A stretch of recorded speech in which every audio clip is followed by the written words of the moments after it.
If you intend to throw your hat in the ring for the upcoming Salvation's Edge raid, these are all of the weapons, armor, mods, builds, and loadouts you'll want to bring with you to guarantee success. With this video, I'm going to show you what I am bringing as an experienced Day 1 raider to take the guesswork out of your preparation. And if you intend to hang tight and watch some streams before you head into the raid yourself, I'll be going for World's First over on mine at twitch.tv/Mactics, where you can also earn 3 exclusive in-game emblems on screen right now just by watching and subscribing, so be sure to stop by. Before we talk loadouts, I do want to mention the 4 things that are going to be disabled for the 48-hour contest period of the raid, that being the Lucky Pants Hunter Exotic Boots, the Prismatic Facet of Command, and the Cascade Point and Magnificent Howl weapon perks. To be prepared for every possible situation, you are going to need a lot of weapons and thus a lot of infusion fuel to make sure they're all 1965. Thankfully, though, if you get your power level to about 1975, which I have not yet, but I'm getting there, then you can come to either Ada1 in the tower to buy 1965 power level armor, or go to Banshee in the tower to get 1965 power level weapons, which you can then, of course, infuse into anything you're bringing in to make sure it is at maximum effective power for every single raid encounter. The first weapon that I want to recommend is the exotic Witherhoard Grenade Launcher, which generally speaking is just really good for clearing out tanky enemies or dropping at choke points where enemies are going to spawn in to instantly eliminate pools of red bar enemies or get some decent damage on orange bar enemies. Speaking of orange bar enemies, sometimes in raid encounters we have enemies where they're like extremely tanky, you got to kill them for a mechanic, something of that nature, and they're typically mini boss tier enemies. And the key with it being a mini boss tier enemy is that means you can hit it with crowd control effects such as freeze. Something that got popularized during Pantheon is in the Planets encounter, a lot of people would run conditional finality to kill the Colossus that was on their plate, because the first shot just instantly freezes it, second shot ignites it, and that basically is going to take care of any large tanky mini boss target in the game, any non-boss target, that is.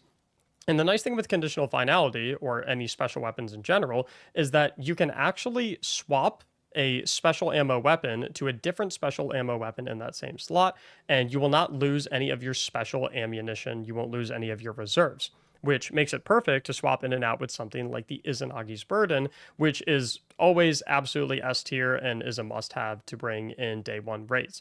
A key thing I want to show you with the Izanagi's Burden, though, to make sure that your DPS rotations are really good, because you're typically going to be swapping this with like an auto-loading or reconstruction rocket in the background, is I feel like a lot of people don't know this, but with the Izanagi's Burden, obviously you hold the reload button to charge up your honed edge shot, and that's going to be like your super bullet. That's how you're going to go maximum DPS. But I think a lot of people struggle with Izanagi's Burden a lot because they typically do the shot, and then they reload the weapon, and it's the 4 bullets, and then they have to reload it again to get the ×1. A nice trick with Izanagi's is if you hold reload at the same time that you click the button to fire the weapon, you get the Honed Edge X4 fully loaded shot in just 1 reload, which will up your DPS significantly. And yes, that works on controller as well. As far as legendary weapons go, I'm also recommending a legendary sniper. Just generally speaking, having a legendary long range special ammo weapon is good. Supremacy can also be pretty decent for DPS in certain situations as well if you're using an exotic heavy weapon. If you run something like 4th Times the Charm or Kinetic Tremors along with Rewind Rounds. Said that perfectly on the first try. Let's go. You can, of course, craft this exact roll. Here's the perks. I have a Stability Masterwork on mine if you want to go with that, just to make it easier to guarantee that you land those precision shots. Next up, and in my opinion, this is a must-have, like 100%. Please do not walk in to a contest mode raid without this. A disorienting grenade launcher. Bonus points if you have auto-loading on it as well. Disorienting grenades, in my opinion, are one of the strongest things in the entire game. Any non-champion mini-boss target, if you shoot a disorienting grenade launcher at them, then they are basically just like, they're not allowed to play the game for, you know, however long. 10 seconds, 8 seconds, something like that. And I discovered that a lot of people actually don't know how these work, breach loaded grenade launcher specifically. A lot of people think that you have to like shoot the grenade launcher and hit the target directly. But what's interesting with the breach loaded grenade launchers is if you hold down the trigger when you fire the weapon, after about 1 second, if you release the trigger, it'll just instantly detonate. So like, for example, if I wanted to detonate it now, what I did was I shot, I'm holding the trigger as I'm shooting. So holding, release. And when you release, that's when it explodes. You can't do it too early. Like if I hold trigger and release like right there, I guess that was probably right there. I released it right away, and if you release it right away, it's not going to blow up right when you release. It's just going to fly until it hits something or until it reaches its maximum range. But it can be really nice because like if that's an enemy I'm trying to blind, for example, I can just go like this, release. Doesn't really matter if I hit it. It's going to explode within its radius, so good to go there. Just a quick tip for people who didn't know how those operate or how to maximize efficiency on those. Make sure you hit that subscribe button if you didn't know that. Next up, I'm bringing a slug special ammo shotgun. This is a bit of a cope weapon. I think that in most situations, it'll be better to bring like a rocket sidearm in either slot. But you never know. Sometimes you have enemies that, you want some tanky special precision damage on, legendary version. So I've got this heritage. I like this roll a lot. Reconstruction, recombination with the salt mag. It's just a good feeling shotgun. Probably not going to get a lot of use, but like I said, just come prepared for any situation. Next up, we have Darkness Fusion Rifles, the scatter signal from Season of the Wish. This is the crafted roll. You can copy this over exactly. I do not know exactly what masterwork is on this. I apologize. But you can copy over all of these perks. This thing is an absolute beast for handling anything. This is probably what I'll always use over the Heritage Shotgun. Like I said, this is kind of a coat pick. Scatter Signal is probably going to be better than that in most situations. This thing's an absolute animal, especially if we end up having surges. I hope we don't have surges, but Bungie's been putting surges on every single raid. They put them on Pantheon, they put them on dungeons. So it's not unfathomable to think that we might have surges in the day one raid. But if we do have a strand surge, this thing is going to melt. Similarly, if we have a stasis surge, Riptide can be really, really nice as well. If you have one with chill clip, does decent damage just from all these shatters from chill clip. So I'd recommend bringing one of these if you have it. Not super necessary though. Another thing that's going to be really good that, again, is a decent pick, but you don't have to have it, is if you have a Tusk of the Boar with chain reaction. This thing is pretty insane. I unfortunately don't have a good roll of it because I just don't play Iron Banner that much because I hate PvP. Hit that like button if you agree. I know there's a lot of you out there with me. But if you do have one with like chain reaction slide shot or like envious assassin chain reaction, something like that, could be a good thing to bring. Next up is an ad clear weapon, a kinetic ad clear weapon. I've got the Midnight Coup. You probably also want a strand or stasis ad clear primary ammo weapon option on deck as well, just in case, like I said, if we do have surges, those will be better in this context, better than the kinetic option. This roll isn't particularly good. I'm just showing it off for demonstrative purposes, but like a hand cannon or an SMG in here is going to feel pretty nice. Next up, we have the Mountaintop, which obviously came back with Into the Lights. This thing is pretty crazy, especially if you have something like auto-loading recombination. Can absolutely chunk red bars, reload itself, or sorry, not red bars, orange bars, chunk mini bosses, reload itself in the background. Just a pretty nice feeling weapon. Finally, in the kinetic slot, the newest, the Call sidearm. These rocket sidearms are pretty insane. Don't pay too much attention to the roll. Like I said, I'm just showing off the weapon for demonstrative purposes. But these new rocket sidearms are pretty nuts. So I would recommend bringing one of those, especially as well. Like I said, this is going to have a lot of synergies with some of the new prismatic facet fragments. And also if we have surges, having that, if there is a strand surge, is going to be pretty insane. Now, moving down to the energy slot, you do not need every single person on your team to have this. In fact, I would just recommend that your Warlock players bring this, but at least one person, 100% without a shadow of a doubt, needs Divinity. I know it did receive a nerf recently, but the nerf is not that impactful, honestly, especially if we end up with a boss where you're going to want to use primarily precision damage. And it's likely that we're going to want to use a lot of precision damage on bosses because of the other weapon I want you to bring, which is the Still Hunt Sniper Rifle. Especially if you're a hunter, this thing is broken. This thing is actually one of the most powerful things we've ever seen in the game, especially if you're running Hunter, where you can synergize it with Celestial Nighthawk. You literally have a Golden Gun Marksman Nighthawk that you can pop, and then you can follow off with the Still Hunt, which will do a Nighthawk bullet when you get it ramped up. The non-super bullets also deal decent damage as well. This thing is ridiculous. If you are not bringing this into the day one raid, you are throwing. Obviously, I'm saying this before we know what the encounters are, but if there is any boss where we deal precision damage, this is 99% going to be the move for every single hunter on the fire team. Even non-hunters as well, probably going to be able to make good use of it. Another interesting pick is the Ergo Sum Sword. Now, I don't have the specific role that you're going to want, but you want the version of this sword that has the sword equivalent of Wolfpack rounds. So it's basically Wolfpack rounds are what Galahorn provides to legendary rocket launchers. This exotic sword has a intrinsic Wolfpack round trait on, I think there's 8 different roles that you can get on it. So you want to farm this thing through, I believe you can farm it if you go to destinations. You can perma farm it if you go to the match-made overthrow node, as you can see, rewards Ergo Sum, or you can also get it through the Pathfinder. You can get 2 per week, I believe. If you complete the path all the way, you can redeem 1 to get a sword as well. So you definitely want at least one person on your fire team to bring one of these to make sure that you are able, if we have any boss that we do sword DPS for, having one of these in the fire team is going to be crucial. Next up is our exotic ad clear weapon options. The reason we're bringing Sunshot and Graviton Lance is, one, if we end up having surges, if we have a solar surge, obviously go with Sunshot, or if we have a void surge, obviously we're going to go with Graviton Lance. But also, you're probably going to want to go with Graviton Lance if you're going to have a lot of weakening on your team, because we'll get to that when we talk about our artifact perks, but there's a lot of really strong synergies there, so I like having both these weapons on deck. We also want legendary ad clearing weapons. In my opinion, SMGs are still on top. I think you could justify hand cannons as well, like a Zauli's Bane if you wanted to for solar, but SMGs, generally speaking, are still feeling the best. I'm bringing one of each element. I've got my funnel web, which I do like over Recluse, actually, strictly because of the Viced Stinger trait. I like it better than the Indomitable trait, especially when dealing with tankier targets.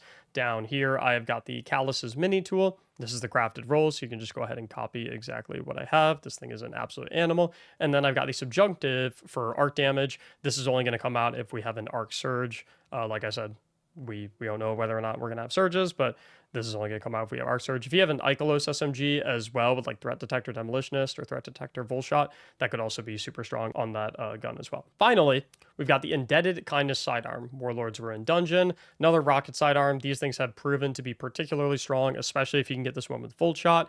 It's basically the energy slot option of the Call if we end up needing a rocket sidearm, and maybe you have your primary weapon up here, then you can have your special ammo rocket sidearm down here. Finally, in the heavy slot, we're of course starting with Galahorn, Wolfpack rounds to rockets. If we have a boss where rockets are the DPS option, it is an obvious no-brainer to make sure that at least one person on your fire team has Galahorn to give Wolfpack rounds to the other 4 players, or 4 players if you have one on tractor, 5 players if you do not, who will be using legendary rockets, buffs up the entire fire team's damage. This is no secret. You probably already have that equipped, or on deck rather. We also want at least one person on the fire team to be ready with a tractor cannon. Debuffs bosses by 30%, if I'm remembering correctly off the top of my head. Any boss where you're able to get close to. Obviously, there's some situations where you might not be able to utilize tractor. If you've got like an Oryx situation or something like that, then maybe you won't use tractor. Or if you have a situation where you have a precision damage boss and you're using divinity, then you won't need tractor so much. But any situation where you're not using divinity, if you're using like rockets for damage or you're using grenade launchers for damage, then you're definitely going to want at least one tractor on the team. And it is likely that we are going to use grenade launchers for damage. Edge Transit is the strongest heavy DPS weapon in the game right now, in my opinion. Now, like I said before, Cascade Point is disabled. So the best possible role you can have on this is something like Envious Assassin Bait and Switch, or maybe like auto-loading Bait and Switch. This thing is absolutely going to chunk, especially considering it's void. You'll understand that synergy when we get to the artifact mods in just a moment. First things first, I want to get through the rest of the weapons. We are going to want to make sure we have a good legendary DPS rocket. This is the Crafted Apex Predator. I absolutely love this thing. This is for a situation where if we're doing rocket damage, obviously someone on the team is going to have Galahorn. You're going to have everyone else running rockets on the rest of the squad. The other thing that we are going to want to bring is a sword that you can either bring one sword that has both of these things, or you can bring 2 different swords. The first type of sword that you want is an Eager Edge sword. You want Eager Edge because there's some encounters where Eager Edge and movement tools are extremely important. For example, if you think of like the first encounter of Root of Nightmares, or even the second encounter of Root of Nightmares, where one player is just exclusively focused on running around back and forth as fast as they can. If we have a like movement-based mechanic in a non-boss encounter that doesn't require you to have a DPS heavy weapon on, then having Eager Edge is going to be really nice for whatever player has to do that movement-based mechanic. You're also going to want to bring a DPS sword, something like Relentless Strikes and Whirlwind Blade, or something like Surrounded and Frenzy, on the Falling Guillotine, specifically because it is a void sword. Like I said, we're going to talk about why we're going with all void stuff in just a moment. It wouldn't hurt to have some backup element options. Like I said, if we do end up having surges on this raid, I hope we don't, but we could end up having it. But make sure you at least have a void one. Reason being, we'll get to in a minute. Finally, this is an extremely cope pick, but I'm bringing Microcosm just cuz 99 it fills up your prismatic meter like super quickly. We haven't had enough time to test it. There's a world where it could be good. But there's also a world where it could suck. So I'm having it on deck just in case, right? The 1% situation where it's good. If you don't have this, I wouldn't worry too much about going out of your way to get it, but if you do have it, I would say have it infused, but you're probably going to get it to drop at high enough power level to not need to infuse it anyway, as long as it's 1965 or higher. That's all that matters. Finally, for heavy weapons, we have what I would call my like circumstantial heavy ammo weapon picks. Whisper of the Worm is going to be one of these. We saw this perform exceptionally well for Oryx and the Pantheon. If we have a boss that has a DPS phase similar to that, then Whisper of the Worm can be extremely good. Another thing we saw perform very well in Pantheon was the Parasite Grenade Launcher. Again, another circumstantial heavy pick in a situation where your boss DPS window is like very, very tiny. Parasite is absolutely awesome for situations like these. Obviously, the only boss that we've really had like this in the history of raiding is Atrax.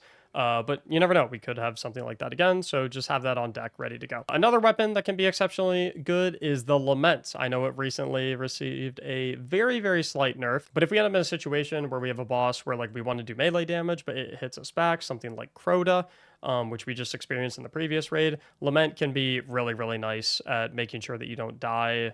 Pretty reliable damage. I don't think it's going to be as good as everyone on the team using legendary swords, along with someone using an Ergo Sum with the wolf background trait, or the sword equivalent of a wolf background trait, bringing this, like I said, circumstantial heavy weapon option. The final circumstantial heavy ammo weapon option is going to be Leviathan's Breath. I don't think that we're going to use this. Like I said, it's another 1% type thing. It proved to be very, very good against the wizard or the witch in Crota's End, the third encounter. Whatever her name is. It was really solid into a divinity bubble for that, especially if you had I think it was one void loader mod, like maxed out the reload speed. Assuming you have the catalyst with it, increase the quiver size, and draw time decreases after each precision hit. This could see use, especially considering it's a void weapon, but again, circumstantial pick. Moving on to the armor mods category of things, I'm not going to go specifically over every single armor mod that you're supposed to run for every single build, but generally speaking, in every single build in a day one raid, every build pretty much has the same patterns when it comes to mods. Your helmet is pretty much always going to want a siphon mod matching the element type of your primary ammo weapon, along with a heavy ammo finder and a heavy ammo scout mod to make sure you have constant heavy for the entire fire team. The only time this changes is if you have a Cenotaph Warlock with a trace rifle that is making guaranteed heavy, or if you maybe have someone with Aeons that is making guaranteed heavy on finishers. You can alternatively swap these out for something like Hands-On or Dynamo, bonus super energy. You could also go special ammo finder and scout. But for the most part, you're definitely going to want everyone on the team running these, are maybe 3 players running heavy ammo and heavy scout, and 3 other players running special finder and special scout. Down on the gloves, you're pretty much always going to want to have a orb generation mod for whatever ability you're most frequently getting kills with. So if you're frequently getting kills with heavy-handed and something like a combination blow build, you'll want that'll obviously be really nice. If you're getting primarily grenade kills, you can go with the firepower. And then you also want mods that are going to restore ability energy, generally speaking, whenever you deal damage with other abilities. So like impact induction, bolstering detonation, momentum transfer, and focusing strike. On the chest piece, you never really want to run triple surges just because of the way that you get diminishing returns when you stack mods. Pretty much what you always want to do is you want to either have a concussive dampener mod, is usually the best one because almost all damage in Destiny is area of effect damage. And then you'll also have maybe a melee damage resistance mod if you're taking a lot of melee damage, or you could go with a sniper damage resistance mod, although I do want you guys to pay really close attention to the wording on this mod, because a lot of people typically think that sniper damage resistance reduces damage from all sniper enemies, but if you actually read the mod, it says reduces incoming damage from combatants that are at long range. So If you're dealing with a sniper enemy, but you're close to them, then this mod will not do anything to reduce their damage. So typically it's always better to just go with an elemental resistance mod, matching the element of damage that the sniper enemy does. Like if it's a Vandal or a Shank, you'll go arc resistance. If it's a Taken Vandal, you go solar, etc., etc. So you typically always want to go Concussive Dampener along with 2 resistance mods that match the elements of whatever damage type the enemies are dealing to you in the current encounter. That's usually the best course of action, especially in a day 1 raid. Like you pretty much always want to go resistances, never really anything else. The only other thing is to have a separate chest piece where you have triple reserves mods on for whatever your heavy weapon is, and then you can swap that chest piece on when you rally to the flag, so you get increased ammo, and then you can go back to your actual chest piece that has the resistances before you start the encounter, and you'll maintain that extra bit of reserves. So just more heavy ammo for like your first DPS phase, for example. Down on the boots, you're pretty much always going to want to go with some weapon surge mods, matching your heavy weapon and hopefully your energy weapon as well, if you have them as the same element, and then a scavenger mod matching the element of your heavy weapon to make sure you're always topped off on heavy ammo. And then finally on the class item, you pretty much always want to go Reaper along with either Powerful Attraction or Time Dilation, depending if you... Powerful Attraction will typically be for Hunters, and then Time Dilation is typically what Titans and Warlocks are going to take because their class abilities are on longer cooldowns. And then you'll almost always want a Bomber mod if you want Grenade Energy whenever you use your class ability, or an Outreach mod if you prefer melee energy. That's pretty much the mod spread on every single build. Obviously, there are some, situations in which you'll use different mods. Like, for example, if you're running Combination Blow Hunter, then you probably want triple heavy-handed because you're just going to be killing so much stuff. You'll maximize your orb gen that way. But for the most part, that is what your mod spread is going to be on every single day 1 raid build. The next thing I want to talk about is your artifact, and specifically these 3 mods right here, because they are all active while you're running a prismatic subclass, and prismatic subclass is pretty much what everyone is going to be on, as far as I can tell, if we want to be going maximum efficiency. So Void Hegemony when you're on Prismatic, or Void, but I'm going to be recommending Prismatic. Defeating weakened targets provides a small Void Overshield. This isn't like super impactful. I think it's like a 15 HP Void Overshield, but why not? It can help. These 2 are significantly better though. Radiant Orbs. Picking up an Orb of Power makes you Radiant. So free 25% weapon damage buff anytime you pick up an orb if you're on Prismatic or Solar, which is pretty massive. And then we have Galvanic Armor, where if you're amplified, you get 30% bonus damage resistance just across the board. This one is absolutely massive. If you have any build that is amplified, the Titan build video that I released, that will link in the description, has you amplified permanently through knockout.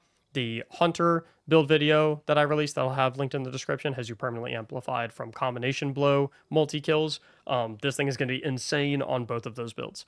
Finally, in the final column, generally speaking, I think the 2 you're always going to want to go with here are going to be Shield Crush, where while you have Woven Mail Frost Armor or Void Overshield, your melee recharges faster and deals increased damage, and you get the same thing for grenades if you're amplified or radiant. This is a 20% cooldown recharge increase and a 25% damage buff. So this thing is pretty insane. The other thing you really want, and this is why I was alluding to all the Void weapons earlier, why you really want Falling Guillotine, Edge Transit, Graviton Lance, stuff like that, is Expanding Abyss, where Void sources deal increased damage to weakened targets. And that is targets from sources of any weaken. So if you throw like a weakening grenade at them, if you hit them with Tractor Cannon, if you hit them with a Tether, anything like that, all of your Void stuff, I want to say it's anywhere from a 10 to 5% damage increase, which doesn't sound crazy, but like 10% bonus damage on an Edge Transit is pretty major. And typically 5 to 10% can be the difference in a day 1 raid when it comes to like getting through final stand on a boss or something like that. Now, that's not to say that mods like Prismatic Transfer, where you get bonus weapon damage when you cast your fire team gets bonus weapon damage when you cast a super, if they have a different super element type, or Transference, where you get increased grenade and melee damage while Transcendent.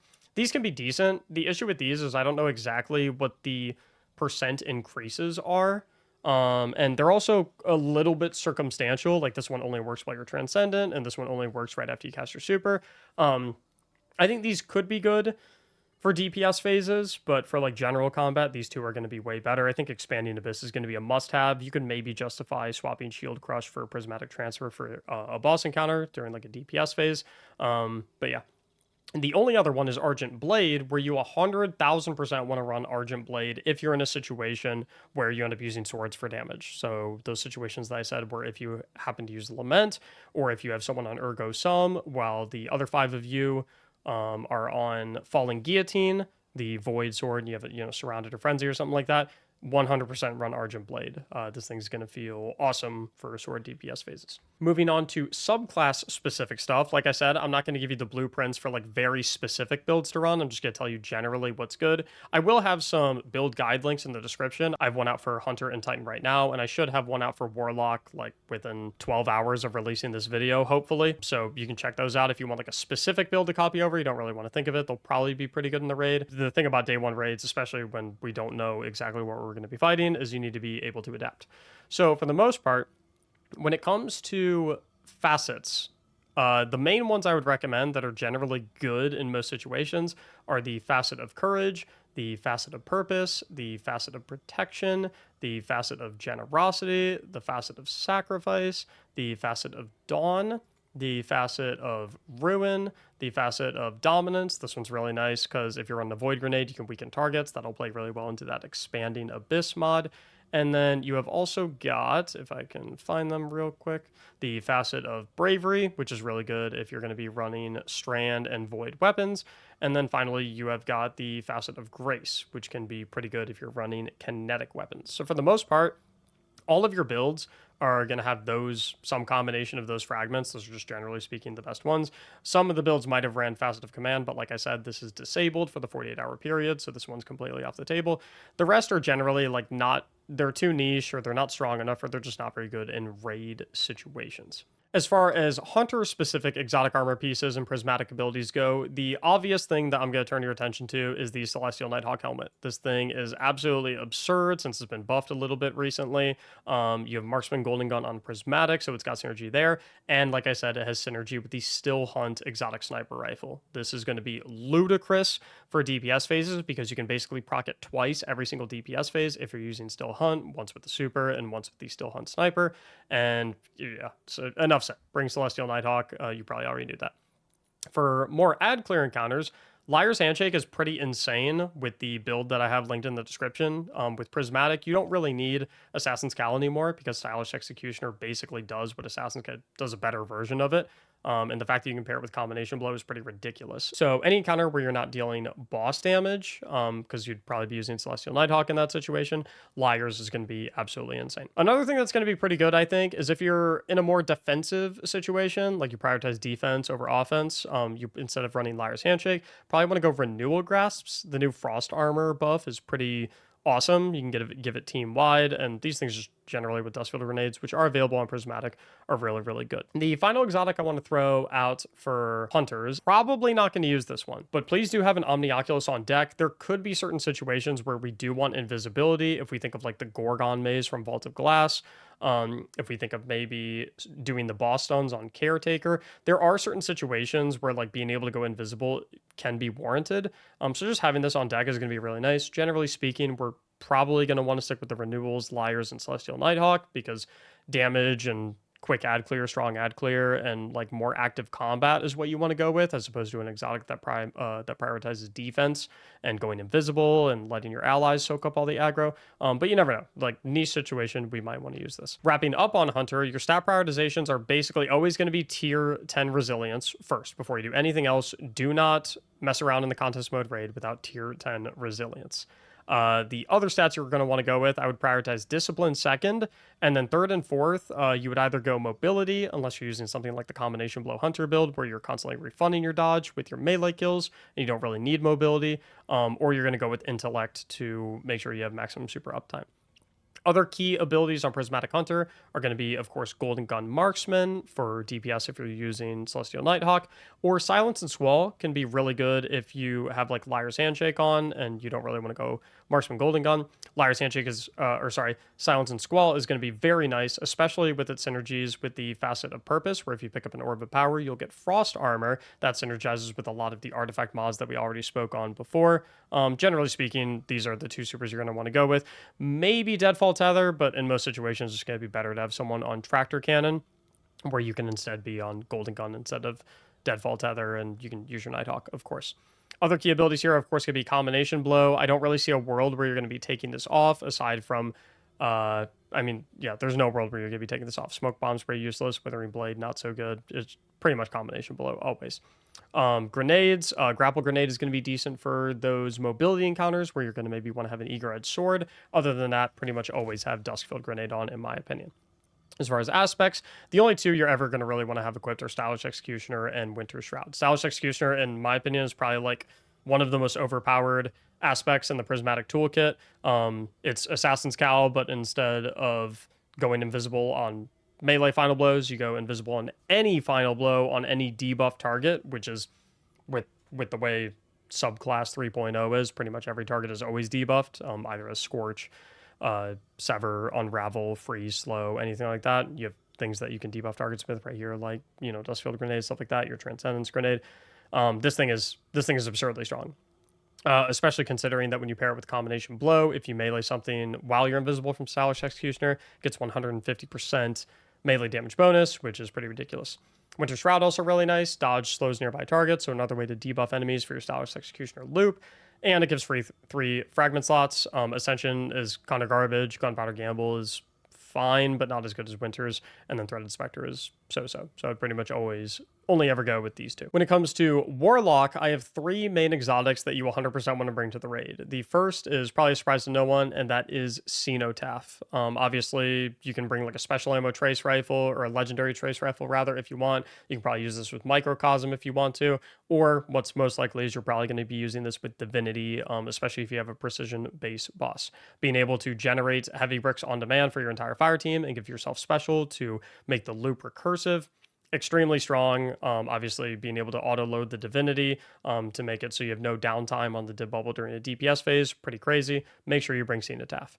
What's actually an interesting sleeper pick is the Mantle of Battle Harmony, which I think is going to be particularly good. I'm working on a build video for this right now, where final blows with weapons matching your equipped super damage type grant you super energy. When your super energy is full, you instead gain a temporary bonus to weapon damage of that type. I think this thing is going to be pretty insane with the new Song of Flame super, because Song of Flame is going to be awesome during DPS phases. So if you're running this with something like solar heavy ammo weapons, if you're doing like an Apex Predator in a rocket situation, or maybe you got like Whisper of the Worm or something like that, this is going to be pretty nuts. Also, generally speaking, getting bonus super energy for Song of Flame, that super is absolutely absurd. So maximum uptime on that thing is pretty wild. So I'd highly recommend having this as like your general neutral game exotic. The final exotic that I want to recommend is Lunafaction boots. Obviously, we're not going to be having a lot of people using Well of Radiance. So if you run these, you can run it with a Healing Rift. That way you don't have to sacrifice Song of Flame or get off of Prismatic. And your Healing Rift is going to gain the additional ability to increase weapon reload speeds. This is just potentially good in a DPS situation. I don't think you're going to use this over Mantle of Battle Harmony or Cenotaph very often, but just have it in the back pocket just in case. As far as subclass goes, your stat prioritization, like I said, tier 10 resilience no matter what. Don't, like, under no circumstance go less than tier 10 resilience. Other than that, you're probably going to want to prioritize discipline second, and then third, you can either go with recovery for more class ability energy if you like your class ability that you're running, or you can go intellect for more supers. As far as the key abilities here go, Song of Flame, in my opinion, this is the only super you should be running. No other super comes anywhere near it for when it comes to like team-wide buffs. The fact that you can, you know, do a bunch of scorching on targets, ignite everything. I mean, the super's insanely good. It's very, very good. It's basically the new Well of Radiance, in my opinion, in terms of usage rates. This is the only one you should really be running, in my opinion. As far as aspects go, Feed the Void is a must. Defeat a target with any ability to activate Devour, not only for the health regeneration on every single kill to make sure that it's basically impossible to die, but also for the grenade energy refund to fuel whatever grenade you have, which you're probably going to want to go with Healing Grenade no matter what. Having Devour to fuel infinite healing grenades, so if you're in a situation where, like, even though you have Devour, maybe you can't get a kill on an enemy, you can chuck your healing grenade at yourself or maybe even at a teammate, is super, super strong. You can also pair this up with something like Bleak Watcher, so your Devour will refund all of your grenades. You can then charge up your grenade to throw a stasis turret, which is pretty absurd. I've also heard good things about Helion. My clannies call it Doug. They call the Solar Buddy Doug. I've heard this thing can be decent. I don't really know. I haven't tested it too much, but maybe be on the lookout for that. I don't think Lightning Surge and Weaver's Call are going to see a whole lot of use inside this raid. As far as melees go, you're probably going to want to always go with Incinerator Snap. And then for class abilities, like we said, Healing Rift, just for, general gameplay, or for if you're going to go with Lunas. Or Phoenix Dive is a really good, like, snap of the finger, quick way to give a quick burst of healing to everyone nearby you. Finally, we have Titan, where my exotic recommendations are going to start with Synthoceps, primarily because of the build I have linked down in the description. The Consecration Frenzied Blade build is pretty absurd with these. This will also buff Twilight Arsenal if you end up going with that super, which I think probably all Prismatic Titans should go with. These are extremely, extremely solid. Another exotic, which I do not yet have unlocked, but I think could see some viability, is Hazardous Propulsion. I think this thing could be decent if you have rockets for a DPS phase. I'm not 100% sure, but like have it in the back pocket just in case it's discovered that it's working pretty well in an encounter where rockets are the primary DPS for that encounter. An interesting thing that I think a lot of Titans should bring, the one situation where I think you might want to have people come off of Prismatic, is to have a Void Titan on the banner wall super with Ursa Furiosa. I think this could be good in a situation where if we have a DPS phase where our best case scenario is to stand still and DPS the boss, but the boss is throwing a ridiculous amount of damage back at us, and the nerfed Well of Radiance is not potent enough to keep us alive anymore. The banner shield will 100% keep us alive, and I believe buffs all of the fireteam weapon damage by like 30 to 40% to make up for the fact that whoever is going to be holding the shield won't be able to shoot their weapon. So this is a maybe situation, just depends how the DPS phases go for the bosses, but I could see this being a particularly decent pick. As far as like general gameplay goes, add clear encounters, I could see Precious Scars being pretty decent just for, a lot of healing, a lot of survivability. This helmet was pretty decent in Season of the Wish. I think it's a maybe pick. I think it kind of depends. If you really need help with extra survivability, you can go with Precious Scars. If you're generally pretty good at surviving, though, I'd probably go with Synthoceps just for the better offensive capabilities. As far as key abilities go for the Titan, Twilight Arsenal is surprisingly, like, really good. The damage seems really substantial, and the axes will do a weakening explosion, which will play into that expanding abyss mod so that all of your void damage will do bonus damage against the weakened targets. And this makes it so you don't really have to run a deadfall tether in any situation for a DPS phase, and all of your hunters can stick with Marksman Golden Gun and Celestial Nighthawk. There might be a situation where you can maybe do Thunder Crash and Craze to the Falling Star if we have like an Arc Surge, again, in that unlikely situation where we do have surges on the raid. But Twilight Arsenal, surprisingly, extremely strong. Throw the triple axes, and then if you're able to somehow pick them up, the heavy attack on the axes just throws it again and also does pretty substantial damage. The weakening element of this also very good. Really, really strong super, surprisingly. I was not expecting this to be good. It's actually pretty good. As far as the other abilities go, we 100% want Frenzied Blade for the triple melee charge, 100% want Consecration, because stacked with Frenzied Blade, 3 charges of this is absurd, and Knockout, HP regen, gives you Amplified for a lot of synergies with the Fragments, and the synergy with the Artifact mod, where you get 30% bonus damage resistance, bonus melee damage. It's pretty absurd.